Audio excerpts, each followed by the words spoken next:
Right, back to the helmets. So, some of you are wondering, K-Dog, how did you manage to get both your hands free while you were showing us the PlayStation 4 squid grips getting removed? Well, I tell you what, the one reason why I'm really not fussed about flinging this is for the fact that the whole time before I got one of those, I was using a very simple means of chin mounting a GoPro. It's called the head strap. Right? Yeah, it comes standard with your GoPro, I believe, or it might have just been like an extra that I've got on eBay. I can't remember now. I've got so many mounts and stuff for GoPros and so many little knickknacks. Can't keep track of when and where you buy them all the time. So, what I've done, very simple, is your typical GoPro head strap. Now, normally it comes with another strap that goes over your head, right? So when you wear it on your normal head, you have this strap on top to stop it sliding down your neck, obviously, but it's removable, you see. It's very easy. If we look at what's holding the GoPro on a bit closer, it's actually got inlets to let that third strap come around. What I've done is mounted it upside down, inverted.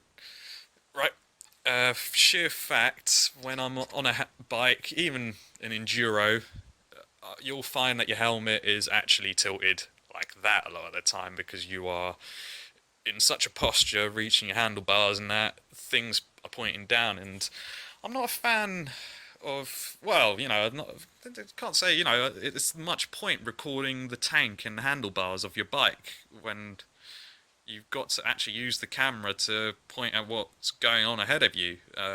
And side to side. This is why I like the chin mount and not the side mount, because it gives you the wider field of depth on an even scale of what's going on. When it comes to vlogging, it's closest to the chin, so you don't really need to wire up a mouthpiece or anything, so you can keep your watertight door and watertight case on. The other issue is when you're sort of side mounting, yeah, you've lost that field of depth on the side. You've got helmet on one side of your video and you can't really catch the whole situation developing, if you know what I mean. If you're approaching a hazard about to happen, it's nice to have both sides of what you're seeing there. So what I came to was upside down mounting the camera and giving it a slight tilt outwards, and this evens up the whole, well, it compensates for you. So when your head's tilted obviously downwards like so, or when you're on a sports bike, it will be even more of an angle. You can just tilt this GoPro up as much as you please. The only issue I probably will have, and why I did go to replace it originally, is it hasn't got the flushest grip. So when the wind and turbulence hits, you're going to hear a bit of that happening on a much more frequent scale, most likely. But we'll get our heads around it. Maybe you guys do want to hear less of me talking anyways and more rider footage, so maybe I won't have to do anything, but I'll figure something out because it's nice to be versatile. So that's the very simple solution to when you want to chin mount a camera and you don't really want to put stickies on. I personally am not a fan of putting stickies on a helmet. It says on the instructions don't do shit like that. Why would I get a pretty helmet and then stick a big sticker on it and get a good part of the feature out of the way, which was kind of why I was kind of gutted by mounting the Proshot originally, because look at this, man, on a Air Tour X4 on the Flare Blue version, you got these lovely little designs on the chin there to be seen and admired, and it's a bit of a brighter colour, which makes you a bit more conspicuous when you're riding along anyway, so that was a big plus for when I came to removing it. Obviously being 25 quid down on a Proshot mount, not the best situation, but it's not the worst anyway. Let's just say it's not the worst, and end of the day, I'm supposed to fucking turn that way. I'm kind of happy that I've got my helmet back to its normal state, because what it was is the chin mount was a bit heavy and I was feeling a bit of strain on the neck, on the front chin area, sort of dragging down a lot. It's not a major issue, but because it's the heavier helmet, it's not your official off-road helmet, so it has been made a bit more thicker I must say. So plus, once I get all my other gadgets on there, it kind of becomes quite a bit of weight on the head. You know, just coming up from 1.5 kilos to probably scraping about 1,800 kilos. I don't know, something like that. Either way, you feel it. And the good thing about the strap mount, it's a lot lighter, and you know you feel a lot less of it. Only problem when it comes to eventually switching back from my spare helmet to my main helmet once it's all dried up and nice and shined up.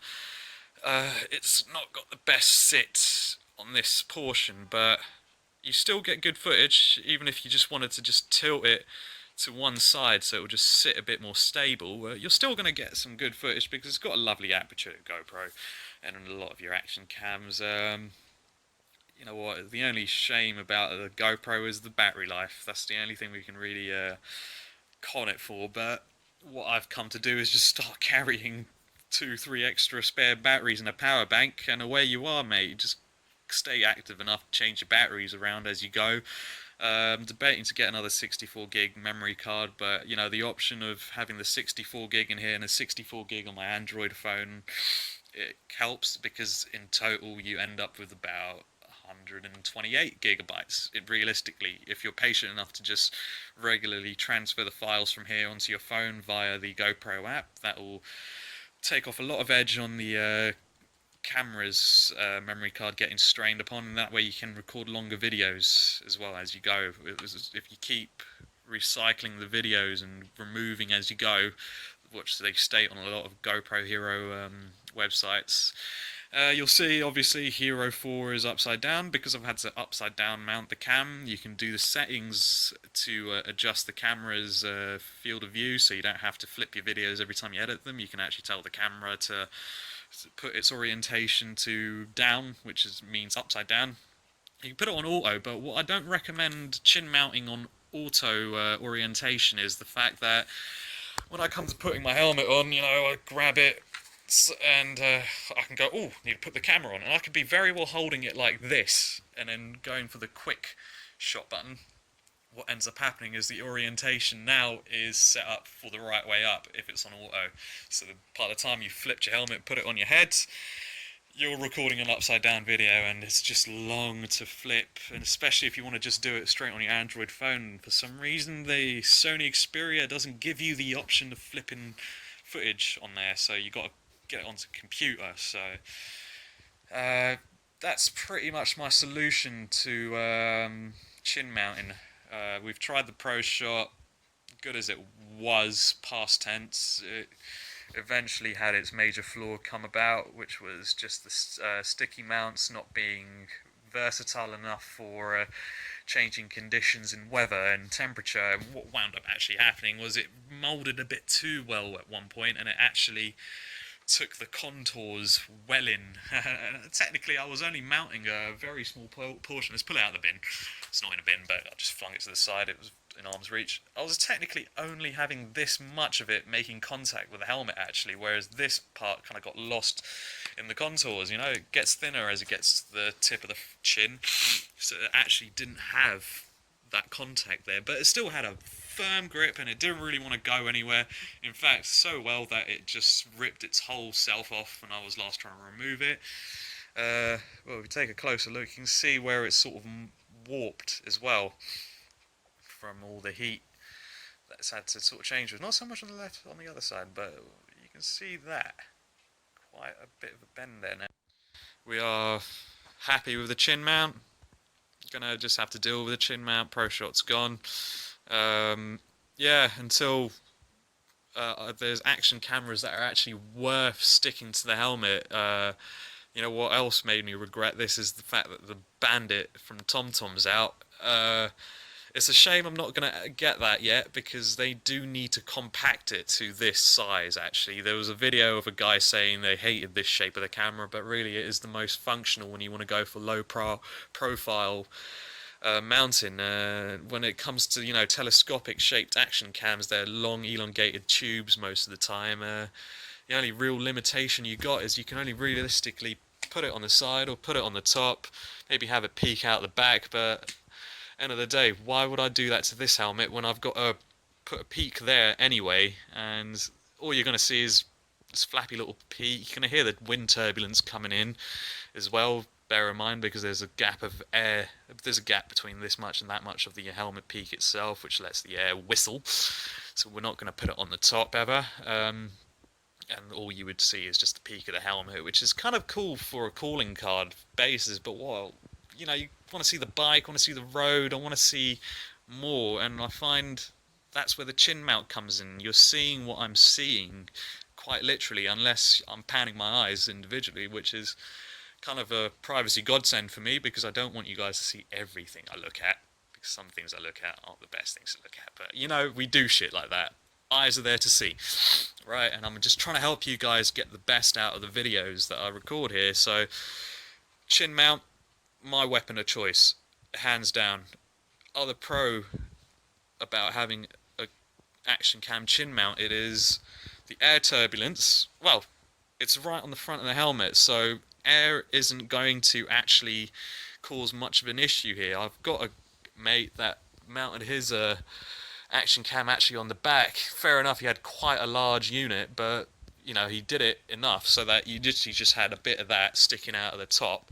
And he found as he was going along the high speed, his helmet was getting pushed back a bit, and that's because of the air turbulence obviously catching the camera there. Putting it on the side, even with the TomTom Bandit, it's a heavier camera, so having that extra weight tilting to one side, and that's not so great. Also, what I found is I've got an RST jacket with rubber shoulders.